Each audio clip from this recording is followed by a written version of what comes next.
Hi నమస్తే, నేను మీ రాపుల్ Bhaskar, high court advocate, Hyderabad. ముఖ్యంగా ఈ మధ్యకాలంలో భార్యాభర్తలకు సంబంధించినటువంటి డిస్ప్యూట్స్ విపరీతంగా పెరుగుతూ ఉన్నాయి. విమానాలు ఎంత వేగంగా ఆకాశంలోకి పరిగెడుతున్నాయో అంతే వేగంగా ఇలా భార్యాభర్తల పంచాలు కూడా పెరుగుతూ ఉన్నాయి. ఒక పెరగటమే కాదు, ఏ కోర్టు చూసినా గంటకు ఒక డైవర్స్ పిటిషన్ దేశవ్యాప్తంగా ప్రతి గంటకు ఒక డైవర్స్ పిటిషన్ ఒక జంట పోయి దరఖాస్తులు పెడుతూ తమ యొక్క లైఫ్ పార్ట్నర్ నుంచి విడాకులు కావాలని కోరుతున్నటువంటి వాళ్ళ సంఖ్య పెరుగుతూ ఉంది. దాంతోపాటు ఈ డైవర్సులు భార్యాభర్తలకు సంబంధించినటువంటి పంచాయతీలలో జరిగేటటువంటి ఒక పెద్ద ప్రధానమైనటువంటి పాత్ర పోషించేది అమ్మాయికి, అంటే వధువుకు తన పెళ్లి సమయంలో తల్లిదండ్రులు ఇచ్చినటువంటి కానుకలు కానీ, బంగారం కానీ, రకరకాల ఆర్టికల్స్ కానీ, విలువైనటువంటి వస్తువులు కానీ, లేదు ఫ్రెండ్స్ ఇచ్చినటువంటి కానీ, భర్త ఇచ్చినవి కానీ, అత్తమామలు ఇచ్చినవి కానీ, ఇవన్నీ కూడా ఒక ప్రధానమైనటువంటి పాత్ర పోషిస్తూ ఉన్నాయి.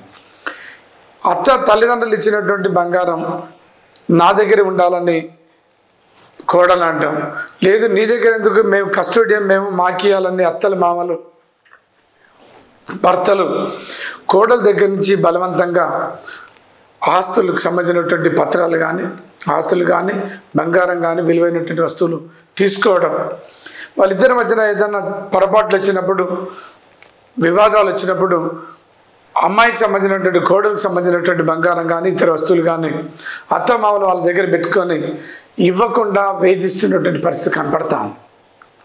అయితే ఒక కోడలకు వచ్చినటువంటి బంగారం కానీ, గిఫ్ట్లు కానీ, రకరకాల వస్తువులు కానీ, విలువైనటువంటి వస్తువులు కానీ అవి ఆమెకే చెందవా అనేటువంటిది అక్కడ పెద్ద చర్చ. ఎర్నాకుళంకి సంబంధించినటువంటి ఒక మహిళ తన పెళ్లి సమయంలో ఫ్రెండ్స్ వాళ్ళు ఇచ్చినటువంటి గోల్డ్ ఆర్నమెంట్స్ అన్నింటినీ కూడా అత్త మామలు భద్రంగా జాగ్రత్తగా దాస్తామని చెప్పేసి తీసుకుంటారు. కానీ వాళ్ళిద్దరి మధ్యన డిస్ప్యూట్స్ వచ్చినాయి, భర్త భార్యల మధ్య వచ్చినప్పుడు ఏంటంటే అత్త మామలు భర్త అందరూ కలిసి కోడలకు సంబంధించినటువంటి బంగారాన్ని ఇవ్వకుండా ఇబ్బంది పెడుతున్నటువంటి పరిస్థితి. ఆమె కేరళలో ఎర్నాకుళం అనేటువంటి కోర్టులో ఒక పిటిషన్ వేసింది. ఈ ఆస్తి అంతా నా సొంతం, ఇవన్నీ కూడా నాయే, కట్నం రూపంలో, స్త్రీధన రూపంలో మా తల్లిదండ్రులు ఇచ్చినటువంటి బంగారం, కాబట్టి ఇది మాకు ఇవ్వాలని చెప్పేసి దరఖాస్తు పెడితే కింది కోర్టు దాన్ని తిరస్కరించింది, ఫ్యామిలీ కోర్టు. దాంతో ఏంటంటే కేరళ హైకోర్టుకు ఈ మ్యాటర్ రిఫర్ అయింది.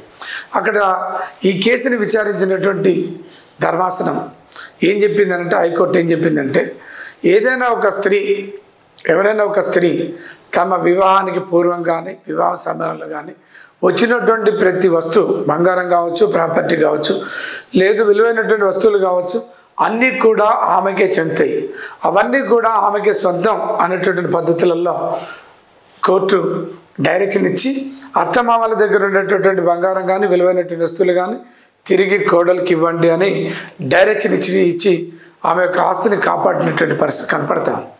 అందుకనే మీరందరికీ కూడా ఒక అవగాహన కోసం ఈ నోటీసులు పెడతా ఉన్నాం. ఎవరైనా ఒక స్త్రీ తన దగ్గర ఉండేటటువంటి ప్రతి ప్రాపర్టీ, బంగారం కావచ్చు, డబ్బులు కావచ్చు, లేదు విలువైనటువంటి వస్తువులు కావచ్చు, ఆస్తులు కావచ్చు, అవి ఏ అయినా సరే అవి ఆమె యొక్క సొంతం, దాని మీద ఎవరికి ఏ రకమైనటువంటి రైట్స్ లేవు అనేటటువంటిది ఈ యొక్క తీర్పు యొక్క ముఖ్యమైనటువంటి ఉద్దేశం. మీరు నోటీసులు ఉండాలని చెప్పేసి చెప్తాను. Thank you.